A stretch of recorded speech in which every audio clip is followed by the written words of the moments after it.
Hi friends, sixth సోషల్లో ఉన్నటువంటి second lesson చూద్దామండి. Globe భూమికి నమూనా. ఓకేనండి. భూమి మీద అధిక భాగంలో మహాసముద్రాలు ఆవరించి ఉండడం వల్ల భూమి నీలంగాను ఉంటుంది. ఓకేనండి. చాలా ఎక్కువ సముద్రాలు ఉండడం వల్ల నీలంగా కనిపిస్తుంది.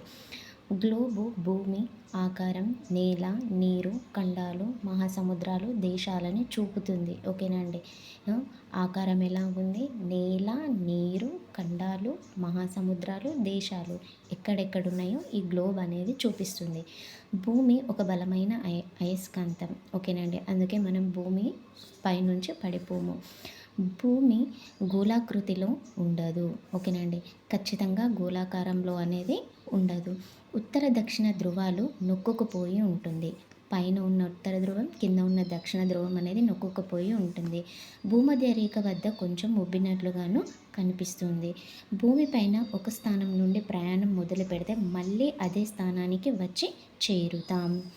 భారతదేశము, యూరప్లోని శాస్త్రవేత్తలు భూమి బంతి లేదా గోళాకారం వలె గుండ్రంగా ఉందని చెప్పారు. ఓకేనండి. ఎవరెవరు? భారతదేశము మరియు యూరప్లోని శాస్త్రవేత్తలు. ఓకేనండి. కొలంబస్. ఓకేనండి. కొలంబస్ ఇటలీ దేశస్థుడు. సాధారణ శకము 1492లో. ఓకేనండి. 1492. ఓకేనండి. 1492లో భారత్ను చేరుకోవాలని యూరప్ నుండి బయలుదేరి వచ్చాడు. ఓకేనండి. కొలంబస్ అనే ఇటలీ దేశస్థుడు సాధారణ శకం 1492లో యూరప్ నుంచి బయలుదేరి భారత్కు వచ్చాడు. సముద్రాలు, మహాసముద్రాలు వందల వేల కిలోమీటర్లు వ్యాపించి అంతులేని లోతులను కలిగి ఉంటాయి. ఖండాలు 7. ఓకేనా అండి. ఖండాలు 7. ఉత్తర దక్షిణ ధృవాలు మంచుతో గడ్డకట్టి ఉంటాయి. ఉత్తర ధ్రువంలో ఉన్న ఆర్కిటిక్ అండి, దక్షిణ ధ్రువంలో ఉన్న అంటార్కిటిక్, ఇవి రెండు కూడా మంచుతోనూ కప్పబడి ఉంటాయి. ఉత్తర ధ్రువంలో గడ్డకట్టిన సముద్రం ఆర్కిటిక్ సముద్రము, దక్షిణ ధ్రువంలో మంచుతో కప్పబడి ఉన్న అంటార్కిటికా మహాసముద్రం అనేది ఉంది అండి. ఓకేనా. గడ్డకట్టినది ఆర్కిటిక్, మంచుతో మొత్తం కప్పబడినది అంటార్కిటిక్. ఓకేనా అండి. అంటార్కిటికా. భూమి పడమటి నుండి తూర్పుకు భ్రమణం చేస్తుంది. ఓకేనండి. పశ్చిమం నుంచి తూర్పు వైపునకు భ్రమణం చేస్తుంది. ఊహారేఖలను అక్షం అంటాము. ఉత్తరం నుంచి దక్షిణంకు గీయబడిన అక్షం అట్లా. ఓకేనా అండి. ఉత్తరం నుంచి దక్షిణంకి గీయబడిన అక్షం అంటే ఒక ఊహారేఖ అండి. ఇది చుట్టూ భూమి భ్రమణం చేస్తుంది. అక్షం చుట్టూ భూమి అనేది భ్రమణం చేస్తుంది. గ్లోబు మీద ప్రాంతాన్ని గుర్తించడానికి మానచిత్రాల రూపకర్తలు ఊహారేఖలు ఇవి. ఓకేనండి. మానచిత్రాల రూపకర్తలు గీసినటువంటి ఊహారేఖలండి ఇవి. ఏవి?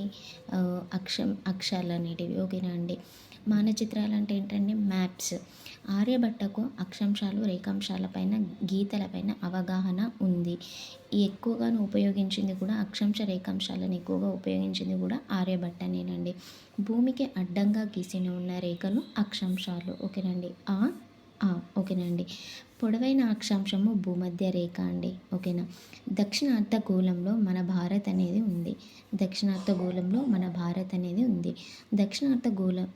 దక్షిణార్ధగోళంలో భూభాగం కంటే జలభాగమే ఎక్కువ అండి. ఓకేనా.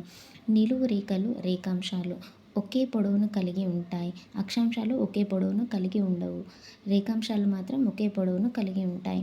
రెండు ముఖ్యమైన రేఖాంశాలు ఉన్నాయండి. ఒకటేమో గ్రీనిచ్ రేఖాంశం 0 డిగ్రీల రేఖాంశము. 2 అంతర్జాతీయ దినరేఖ 180 డిగ్రీల తూర్పు పశ్చిమ రేఖాంశం. ఓకేనండి.